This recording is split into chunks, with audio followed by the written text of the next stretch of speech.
दोस्तों फिर से एक बार स्वागत है मेरी YouTube चैनल पर। दोस्तों आज के इस वीडियो के अंदर हम NICU के इक्विपमेंट के बारे में जानने की कोशिश करेंगे।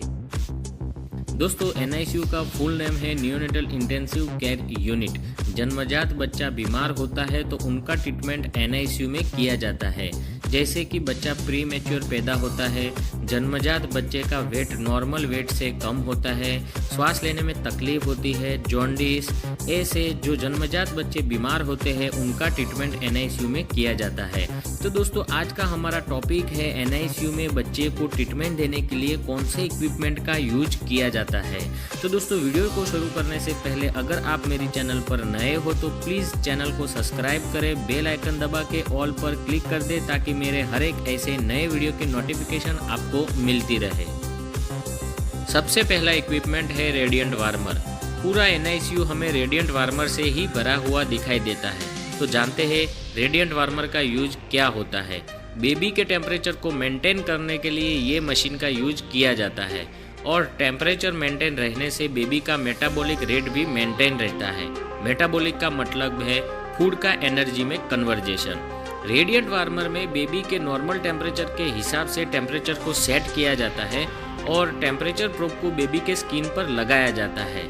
अब अगर हमने जितना टेम्परेचर सेट किया है उससे बेबी का टेम्परेचर कम हो जाता है तो वार्मर में ऊपर की साइड हीटर होता है, वो ऑटोमेटिक ऑन हो जाता है और हीटर ऑन होने से बेबी का जो हमने टेम्परेचर सेट किया है उतना टेम्परेचर मेंटेन रखता है। और अगर बेबी का टेम्परेचर सेट किया हुआ टेम्परेचर से ज़्यादा हो जाता है तो हीटर ऑटोमेटिक बंद हो जाता है। इस तरह से रेडिएंट वार्मर बेबी का नॉर्मल टेम्परेचर मेंटेन रखता है और टेम्परेचर मेंटेन रहने से बेबी का मेटाबॉलिक रेट भी मेंटेन रहता है। दूसरा इक्विपमेंट है फोटोथेरापी।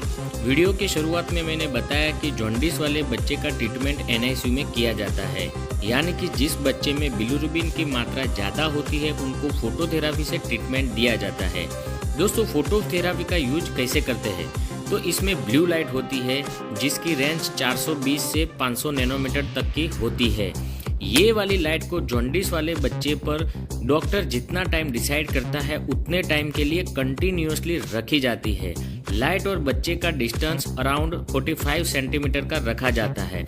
और दोस्तों ये लाइट जब भी बच्चे पर यूज करते हैं तो उसके जो गुप्तांग है और उसके आँख को हम कम्प्लीटली कवर कर देते हैं, क्योंकि अगर कवर नहीं करते तो उसके आँख और उनके गुप्तांग डैमेज हो सकते हैं। अब दोस्तों ये लाइट कंटिन्यूअसली बच्चे पर पड़ती रहती है और उसकी वजह से उसकी स्किन के अंदर जितना भी बिलिरुबिन है वो सब टूटकर उनकी पेशाब की जगह से वो निकल जाता है। तो इस तरह से बेबी के ऊपर और नीचे दोनों साइड LED फोटोथेरापी रखी जाती है, जिसका जितना भी यूज होता है, अगर किसी को कम होता है तो ऊपर की साइड से ही दी जाती है, अगर ज़्यादा होता है तो नीचे के साइड भी होती है और ऊपर के साइड भी फोटोथेरापी को रखा जाता है। तो इस तरह से फोटोथेरापी का यूज करके बिलिरुबिन की मात्रा कम की जाती है और जॉन्डिस वाले बच्चे को फोटोथेरापी की मदद से ट्रीटमेंट दी जाती है।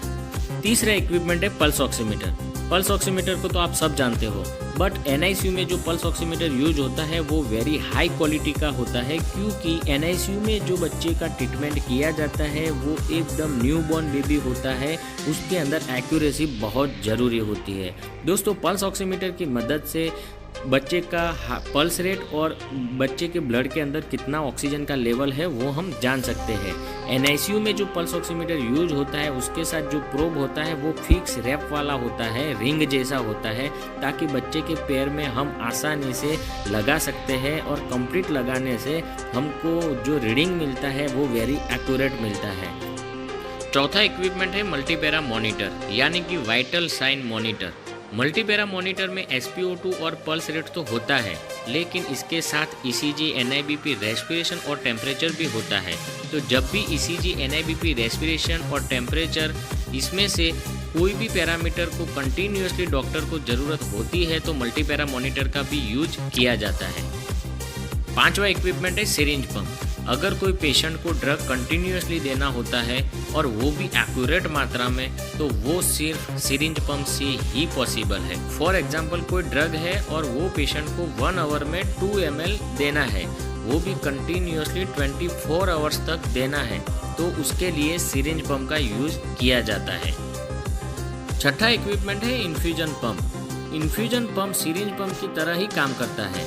जब कोई ड्रग एक्यूरेट मात्रा में लंबे समय तक पेशेंट को देना होता है तो इन्फ्यूजन पंप का यूज किया जाता है।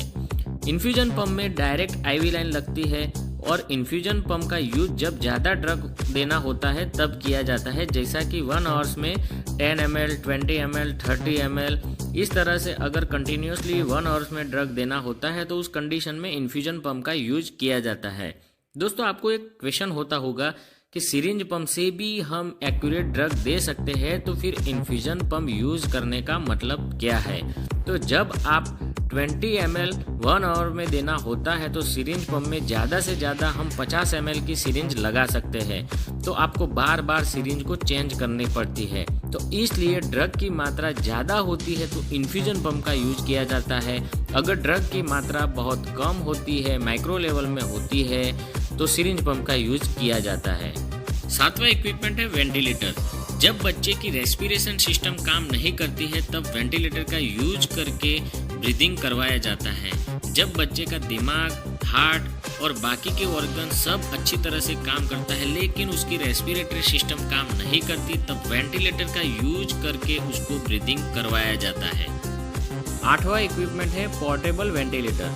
पोर्टेबल वेंटिलेटर सेम वेंटिलेटर की तरह काम करता है, बट अगर वेंटिलेटर वाले बच्चे को अगर एक जगह से दूसरी जगह ट्रांसफ़र करते हैं तो पोर्टेबल वेंटिलेटर की मदद से उसको ट्रांसफ़र किया जाता है। नौवां इक्विपमेंट है बबल सीपैप। बबल सीपैप का यूज जब बच्चे की रेस्पिरेटरी सिस्टम काम करती है लेकिन अच्छी तरह से काम नहीं करती है, यानी कि पॉजिटिव प्रेशर की सपोर्ट की ज़रूरत होती है, तब सीपैप मशीन का यूज किया जाता है।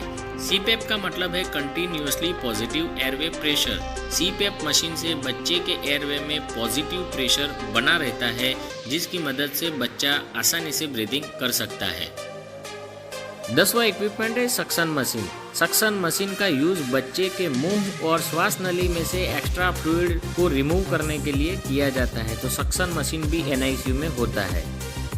11वां इक्विपमेंट है जॉन्डिस मीटर। एनआईसीयू में जॉन्डिस मीटर का यूज बेबी का जॉन्डिस लेवल चेक करने के लिए किया जाता है। जॉन्डिस मीटर से डायरेक्ट बेबी को स्कैन करके बिलिरुबिन की मात्रा चेक कर सकते हैं। इस मशीन नॉन इन्वेसिव मशीन है, इसलिए इसमें कोई भी ब्लड की जरूरत नहीं होती है। डायरेक्ट मशीन से बेबी को स्कैन करके जॉन्डिस का लेवल कितना है वो हम पता लगा सकते हैं। 12वां इक्विपमेंट है वेन फाइंडर। वेन फाइंडर की मदद से हम बेबी की आसानी से वेन को फाइंड कर सकते हैं ताकि बेबी को मल्टीपल पंचर करना ना पड़े। तो वेन फाइंडर का यूज बेबी की वेन को फाइंड करने के लिए यूज होता है। 13वां है ऑक्सीजन हुड। जो बच्चा ब्रीदिंग तो कर सकता है लेकिन उसका ऑक्सीजन लेवल कम होता है तो ऑक्सीजन हुड में ऑक्सीजन को कनेक्ट करके बच्चे को ऑक्सीजन दिया जाता है। 14वां है लेरिंजोस्कोप। लेरिंजोस्कोप का यूज बच्चे को जब वेंटिलेटर लगाते हैं तब उसको इंट्यूबेशन किया जाता है और इंट्यूबेशन करने के लिए उसका एयरवे कंप्लीटली देखने के लिए लेरिंजोस्कोप का यूज किया जाता है। लेरिंजोस्कोप के अंदर आगे ब्लेड होती है, उसमें लाइट होती है, उसको मुंह के अंदर रखने से तो एयरवे होता है वहां तक लाइट जाती है और उसकी मदद से डॉक्टर आसानी से इंट्यूबेशन कर सकते हैं। 15वां है अम्बुबैक। ये मशीन को हम मैन्युअली वेंटिलेटर भी कहते हैं। जब बच्चे को टेम्पररी वेंटिलेट करना होता है तब अम्बुबैक का यूज किया जाता है और अगर बेबी को एक जगह से दूसरी जगह ट्रांसफर करते हैं तो टेम्पररी उसको वेंटिलेट करने के लिए भी अम्बुबैक का यूज किया जाता है। 16 नंबर में है medical air. Oxygen, air, vacuum वो सब की एनआईसीयू में सेंट्रल लाइन होती है। उसकी मदद से अगर हम बेबी को ऑक्सीजन देना चाहते हैं तो ऑक्सीजन पॉट का यूज करते हैं। मेडिकल एयर की अगर वेंटिलेटर में ज़रूरत होती है तो मेडिकल एयर का पॉट यूज किया जाता है। अगर सक्शन की ज़रूरत होती है वो तो सेंट्रल लाइन में भी वैक्यूम का पॉइंट होता है, सक्शन का पॉइंट होता है, तो उसकी मदद से भी हम सक्शन का यूज कर सकते हैं। तो ये चीज़ भी एनआईसीयू में रहती है। दोस्तों इसके अलावा भी स्टेथोस्कोप है, ग्लूकोमीटर है, वेट स्केल है, निडल कटर है, रूम वार्मर है, ये सब एनआईसीयू में होता है। तो दोस्तों यहाँ पर मैंने एनआईसीयू के इक्विपमेंट को समझाने की कोशिश की है। अगर आपको कोई भी डाउट है तो आप कमेंट बॉक्स में जरूर कमेंट करें।